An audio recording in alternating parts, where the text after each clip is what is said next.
Shabbat, Daf Ayin Amud Aleph, bonjour tout le monde. On va reprendre un petit peu la Mishnah, qu'on avait vu, ça fait plusieurs Amudim. Eh bien, la première Mishnah de Klal Gadol, elle nous disait que Ayodea Ikar Shabbat, celui qui sait que Shabbat est interdit. Il y a des interdits, tout ça. Mais il ne savait pas que c'était Shabbat. Il a oublié que c'était Shabbat, il s'est trompé de jour. Eh bien, chaque fois que ça lui arrive, il faudra qu'il apporte un korban sur chaque Shabbat qu'il a transgressé comme ça. Mais un seul korban par Shabbat. Par contre, si il savait que c'était Shabbat, mais il ne savait pas que ces choses-là étaient interdites, c'est nachot, c'est travaux, à ce moment-là, il doit apporter un korban sur chaque melacha. Et donc, il peut arriver jusqu'à 39, puisqu'il y a 39 melachot. Maintenant, on va commencer la Gemara. Ayodea Ikar Shabbat, on commence en haut. Maïshena Recha.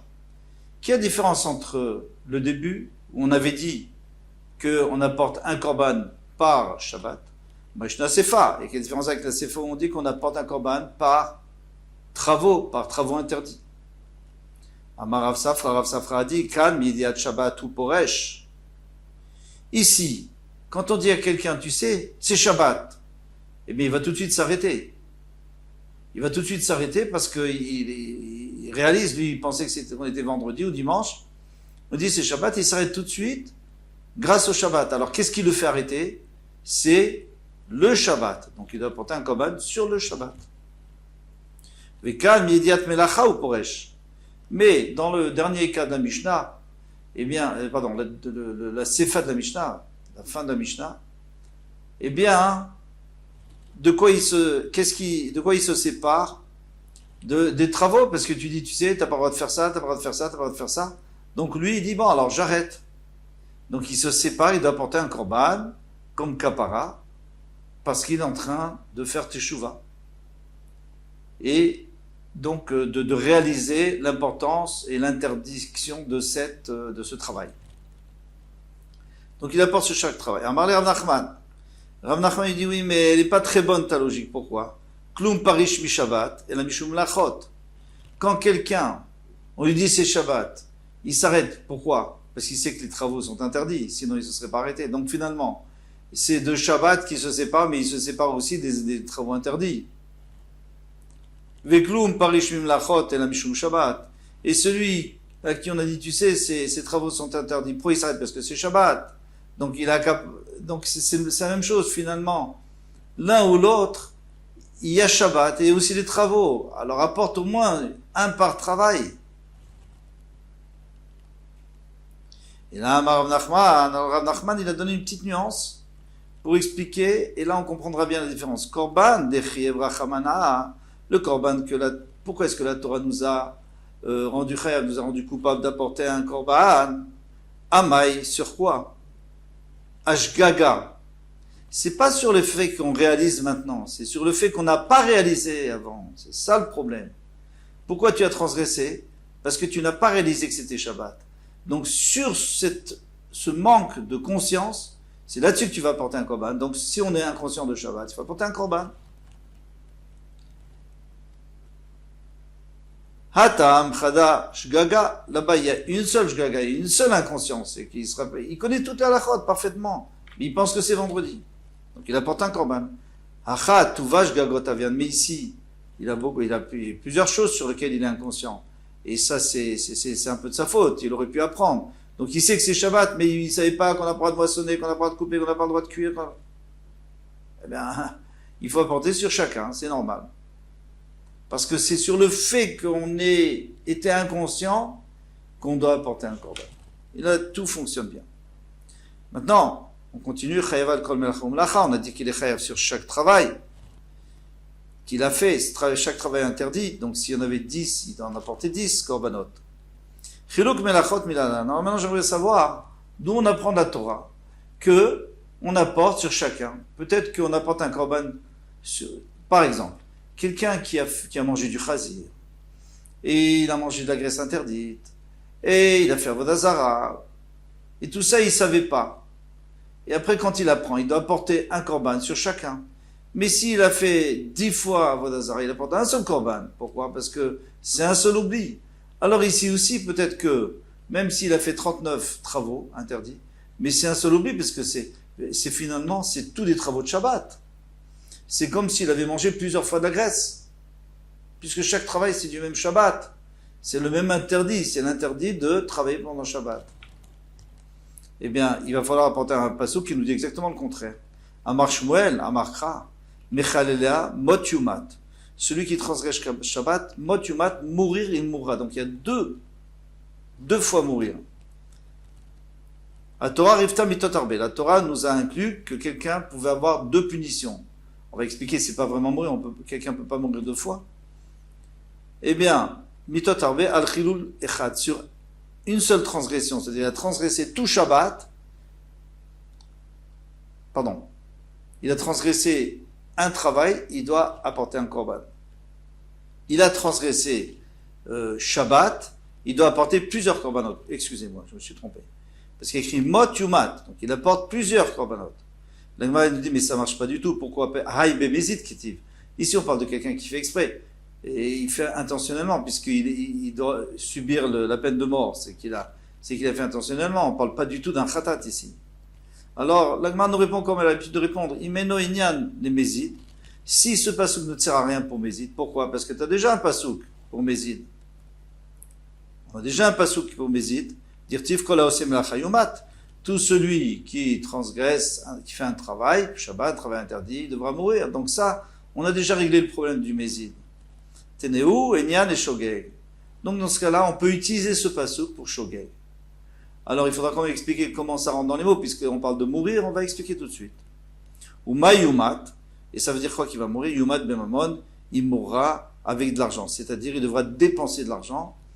Et Mot Yumat, ça veut dire s'il a fait deux travaux, il devra dépenser de l'argent deux fois pour apporter un korban, deux korbanot. Donc ici on apprend que deux Mlachot, deux korbanot, trois, etc. Parce que le pasouk s'est fatigué de venir nous rajouter quelque chose dont on n'avait pas besoin, puisqu'on savait très bien que celui qui fait une avera, il est chayamita, puisqu'on l'avait dit dans un autre pasouk. D'accord. Maintenant, si vous me dites, oui, mais de toutes les façons, on ne pouvait pas utiliser ce pasouk motumat pour la mort, la vraie mort, parce que quelqu'un ne peut pas mourir deux fois. Ça, c'est pas une question. Pourquoi? Parce que la Torah, ça lui arrive de parler comme les gens disent. Mourir, il mourra. En fait, c'est une seule mort, bien sûr.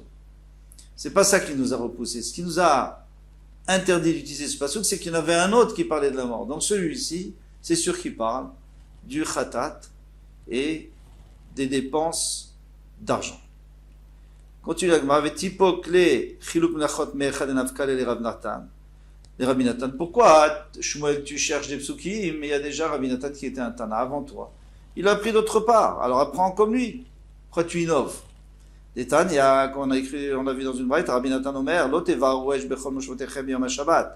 vous n'avez pas le droit de faire brûler du feu, c'est-à-dire d'allumer un feu dans toutes vos habitations pendant Shabbat.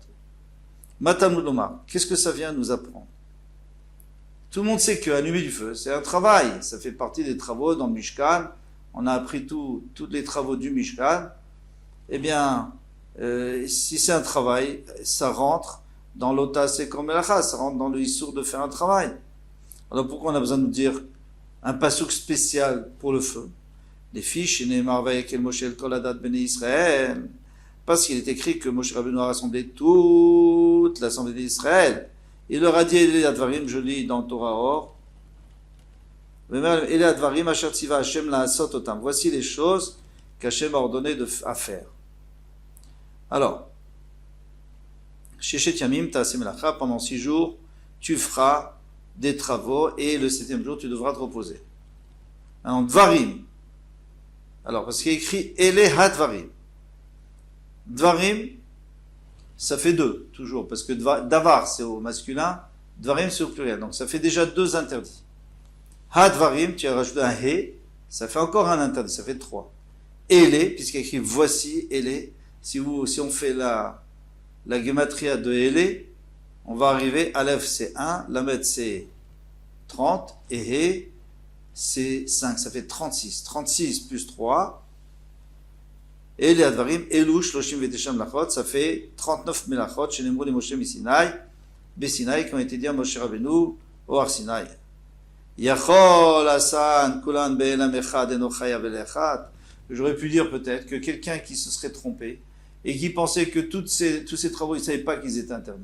Eh bien, le jour où il réalise, il devra apporter un seul korban. Talmud Lomar, alors là on arrive à notre problème à nous. C'est toujours la même question qu'on avait demandé et que Shmuel avait répondu. Talmud Lomar, c'est pour ça qu'on nous enseigne Bacharish ou Bakatsir Tishbot. Bacharish, c'est-à-dire au moment de la labour, du labour, ou Bekatsir, au moment de la moisson, Tishbot, tu devras te reposer. C'est-à-dire que Shabbat, tu n'as pas le droit de labourer ni moissonner. Pourquoi est-ce qu'on a besoin de me dire ça? Pourquoi on a besoin de me dire ça? Alors certainement, c'est pour nous apprendre qu'on est chayav sur chacun à part. Sinon tout le monde aurait deviné, puisque ça fait partie des mlachot. Donc on les a fait sortir du passou pour nous montrer que, attention, chacun à part. Vadaïn ani omer, et je dis encore, ala charish avala ketzira chayav, c'est seulement celui qui fait, qui laboure plus moissonner, il a donc 2 averot, il doit porter 2 korbanot. Chayav shtaim, il doit porter 2. Val kulan eno chayav el echad, mais sur toutes les autres, il devra apporter qu'un seul korban. Qui dit qu'il faut apporter des korbanot sur chacun? Puisque la Torah t'a distingué ces deux-là, donc ces deux-là, d'accord, il faut apporter un korban sur chacun, mais pas les autres. Alors vous allez me poser la question, il y a un grand principe dans la Torah, chez la Torah Nidreshet Bo, avec lequel on doit comprendre la Torah. C'est que Davar Ayotse Minakla, quelque chose qui est sorti de la généralité. Donc il y avait un prat, il y avait une précision, il y avait une généralité, tu travailles pas Shabbat. Une précision, tu laboures pas, ou alors tu moissonnes pas. Chaque fois qu'on a fait sortir la précision, c'est-à-dire on l'a mis en valeur, la précision à part dans le pasouk, c'est c'est pas pour apprendre sur lui, c'est pour apprendre les kol haklal kulo, c'est pour dire de la même manière que Charish et Katsir, chacun, il engendre un korban, alors tout le reste engendre un korban. C'est exactement le contraire de ce que la Gemara dit. Rashi nous répond, il dit, ça c'est quand les deux qui sont sortis ont été présentés de la même manière. Mais nous, la généralité, on l'a présenté en tant que l'ota, c'est comme la ne fait pas, donc une mitzvah négative. Tandis que Becharish ou Bekatsir Tishbot, c'est une mitzvah positive. Donc ça ne peut pas du tout aider à comparer à toute la généralité, à tous les cas de Mlachot. Donc déjà, on ne peut pas apprendre. À part ça, comme il y en a 2, c'est Shtek Tuvim Abayim Ke'echad, c'est lorsqu'il y a 2 exceptions, eh bien, on ne peut rien apprendre. S'il y avait une exception, j'aurais dit que l'exception est venue pour confirmer la règle. Mais à partir du moment où il y en a 2, c'est pour te dire que c'est 2-là et pas les autres. Talmud Lomar, alors on va apprendre dans notre pasouk que chacune des mlachot engendre un korban privé. D'où on apprend, Lotevarouesh, Avara, ne brûlez pas du feu, Avara Biklalaita. On est d'accord que le feu était inclus dans tout le reste, dans toutes les autres melachot, Velamayastat, et pourquoi elle est sortie? Léa Kish et Léa. Alors là, on va utiliser Davar Yotse Minaklal, Lelamed, Al Kolaklal Kloyatsa. Je réexplique une précision qui est sortie d'une généralité, c'est pour nous apprendre que toute la généralité a le même din que la précision. Léa Kish et Léa, pour comprendre. Velomalach, Ma Avara Sheyav Melacha, de la même manière que allumer du feu, c'est un avmelacha, c'est un travail principal. On est chayav si on l'a fait, donc si on a transgressé cet aver, on est chayav d'achatat. Av kol shu avmelacha. Alors chaque fois qu'il y aura un avmelacha, donc par exemple moissonner, laver, etc. Chayavim aleh bifnatzma, on sera chayav à part. Donc ça fera celui qui fait 10 melachot, il devra apporter 10 korbanot, 30 melachot, 30 korbanot, et très bien.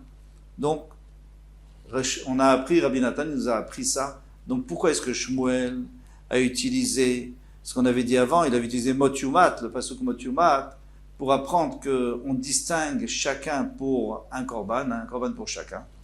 On n'avait qu'à apprendre ici. La Gemara répond, Shmuel Savarla qui Rabbi aussi. Lui, Shmuel pense comme Rabbi aussi contre Rabbi Nathan. De Amar, Avara le Laviatsat. La Avara, elle n'est pas du tout sortir pour apprendre sur le reste, pour apprendre les autres. Non, pas du tout, pour distinguer. C'est les Laviatsat, c'est pour te dire qu'il n'y a qu'un lave. On va expliquer, les Tanya, Avara le Laviatsat. Dit vrai Rabbi aussi. Rabbi aussi pense que la Avara, pourquoi elle est sortie? Elle est sortie, ça veut dire que pourquoi on ne l'a pas laissée parmi tous les autres travaux qui étaient dans le Mishkan. Pourquoi elle est sortie? C'est pour se distinguer des autres, pour dire que les autres, celui qui les transgresse, bémézid, en faisant exprès, il est chayav, ou alors mita, ou alors karet, ça dépend s'il y avait des témoins, etc. Et ici, il n'y aura qu'un lave, il n'y aura pas plus qu'un lave. Un lave, c'est-à-dire l'otassé, il a transgressé une mitzvah négative de la Torah, misra pa chayav mita, dit vrai Rabbi aussi. Rabbi Nathan, Omer le Chalek Yatzat. Rabbi Nathan, lui, il n'est pas d'accord, mais Shmuel peut penser comme lui, il pensait que c'était le Chalek, c'était pour apprendre ici qu'on apporte un korban sur chacun. Mais lui, Shmuel n'est pas obligé d'être d'accord avec Rabbi Nathan, il est tout à fait d'accord avec Rabbi aussi.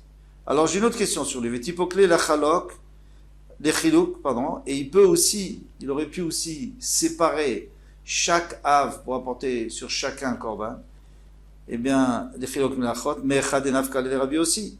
D'où Rabbi aussi lui-même, puisque tu es d'accord avec Rabbi aussi, alors fais comme Rabbi aussi. Lui, il sait, il a un autre endroit d'où apprendre. C'est normal, puisqu'il n'est pas d'accord avec Rabbi Nathan, donc il est obligé d'utiliser un autre pasouk. Tanya, Rabbi aussi Omer, Veasa Me'echat, Me'ena.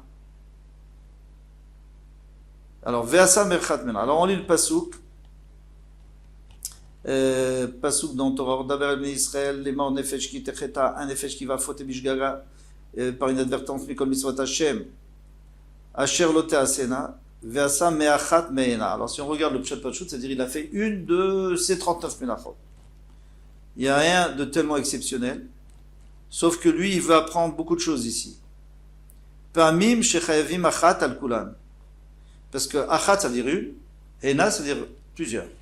Alors parfois, on est chayav une pour plusieurs melachot. C'est quel cas? C'est quel cas où on est chayav un seul korban pour plusieurs melachot. C'est dans le cas où on a oublié Shabbat. Ou permis shechayavim al kol achat ve'achat. Et parfois, on est chayav sur chacune. C'est dans le cas où on n'a pas oublié Shabbat, on a oublié les melachot, on ne les connaissait pas. Rabbi Yossi Bachanina, Maïtam de Rabbi Yossi. Quelle est la raison de Rabbi Yossi? Achat. Alors, en fait, moi, je vous ai déjà expliqué, mais la Gemara va expliquer maintenant. Achat, mais achat. C'est-à-dire, normalement, on aurait pu dire achat. Hein, on aurait pu dire celui qui a fait une avera. On dit mais. On a rajouté un même. Achat, on aurait pu dire achat. Mais achat. Pourquoi on a dit achat? Hena, on aurait pu dire hena. Cela. On a dit mehena. Pourquoi le même? Achat sheyena. Hena shiyachat. Ça veut dire une qui est plusieurs, comme on vient de dire, qui engendre. On va expliquer. Echad Shimon. Si on avait dit Echad, Achat, une, j'aurais dit tu écris le nom Shimon, tu es Chayav, c'est normal. Tu en as fait une. Mais Achat, à partir du moment où on va ajouter le même, c'est pour nous dire que même si on n'a pas, écrit, je tourne la page, même si on n'a pas écrit le mot Shimon entier parce qu'on s'est arrêté au milieu, Shem du Shimon, on a juste écrit Shem, donc les deux premières lettres de Shimon, eh bien on est déjà Chayav. Pourquoi? Parce que Shem, ça veut dire quelque chose, ça veut dire un nom, ça veut déjà dire quelque chose. Hena, c'est les Avot. Quand on dit mais Hena, c'est-à-dire cela, c'est les Avot, les 39 pères, si on veut dire, entre guillemets, les principaux travaux. Mehena, puisqu'on a rajouté Meh, c'est-à-dire deux, Mehena, deux travaux, c'est quoi? C'est les dérivés. Toldot. Quelqu'un qui transgresse une tolda, toute seule, il apporte un khatat. Avec son av, on a dit que c'était différent, mais seul, il apporte un khatat. Achat sheyena. Alors maintenant, ça veut dire quoi? Achat sheyena, on a déjà expliqué, mais l'Agma l'explique ici. Zadon Shabbat ou Shgigat Mlachot. Quelqu'un il savait que c'était Shabbat, et il s'est trompé dans les travaux, il savait pas, il n'était pas conscient des problèmes de l'histoire de ses travaux. Alors dans ce cas-là, c'est achat sheyena, comme on a dit. C'est une qui finalement engendre plusieurs. Il a juste transgressé Shabbat. Juste, bon, n'exagérons pas. Il a transgressé Shabbat, il devrait avoir une, non, il doit apporter plusieurs. Pourquoi? Parce que il savait que c'était Shabbat, mais il ne connaissait pas les mlachot, donc il doit apporter sur chaque travail. Hena chez Achat, maintenant s'il a fait plusieurs, mais il doit apporter une seule, pourquoi? Shigat Shabbat, Vizadon mlachot, parce qu'il savait que les mlachot étaient interdits, mais il ne savait pas que c'était Shabbat, donc il doit apporter un seul korban. Très bien, donc ici, Rabbi Yossi a appris, alors maintenant Shmuel, pourquoi il allait chercher autre chose? Mot Yumat, et Shmuel, Achat sheyena, Vena chez Achat lo mashmalé. Lui, il n'apprend pas d'ici, parce que lui, il dit que c'est le pshat pashout, c'est-à-dire le sens simple, c'est quoi? Echat mena, quelqu'un qui a fait une de ces 39. Donc il rentre pas dans, il fait pas un drash là-dessus. Sur le même encore, il peut faire, parce que le même étant trop. Mais achat ena, il fait pas de drash, et c'est pour ça qu'il a besoin de son pasouk à lui. Hatzlacha vekol tuv.